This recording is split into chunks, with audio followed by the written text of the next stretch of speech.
Hey guys, what's going on? Coming at you with a Wednesday afternoon video here. Just want to basically say some of the things about the market and what's going on right now. There was a big sell-off today, a lot of fear about MU, obviously, which is one of the biggest chip players in the industry right now. It's super red hot, that and SanDisk. They reported they absolutely smashed Q3 numbers. Their guidance was incredible. They're increasing revenue, increasing EPS, increasing margin.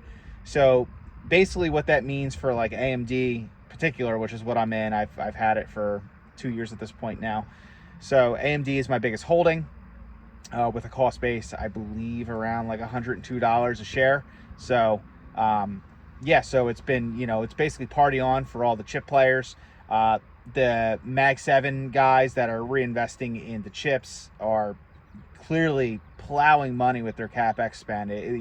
Some of these companies are only making, but some companies, most of these Mag 7s are making anywhere from 40 to $100 billion in net profit a year, but they're investing 50% more than what they're making to the bottom line. So they're getting lending, they're getting really anything to scale out their AI. So that's really bullish for NVIDIA, which one could argue is very cheap right now, AMD and all that stuff. So really awesome time in the market right now.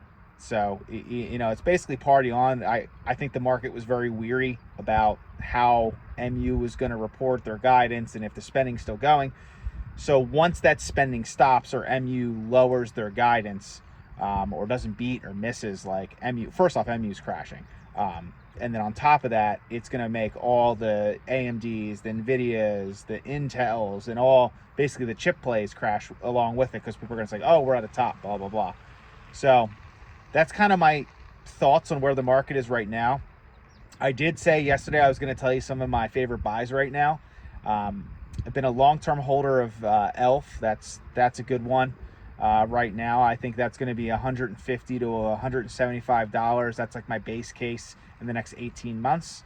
I do love Meta right now. Meta is such a good deal. I know it's, looking back in time, when it was in 2020, when it was $100 or $80 a share, it seems really pricey. But if you look at the valuation, it's trading in the mid-teens right now, forward PE ratios, and they have 25-30% revenue growth.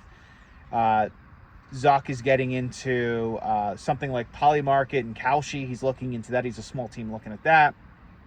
They're looking at also taking Instagram right now and making it like stream on TVs, have like a vertical content. So that's great for monetization, great for more users to use the platform in other ways.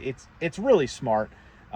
Really like both options, honestly. So that's a really good play right now, in my opinion. Amazon's another great one. I think looking back, once the money rotates out of chips, I think that that's going to be a huge tailwind for a lot of those Mag 7 guys. Like, fair value for Amazon, in my opinion, is $350 a share right now, and where you're sitting close to $225, $210.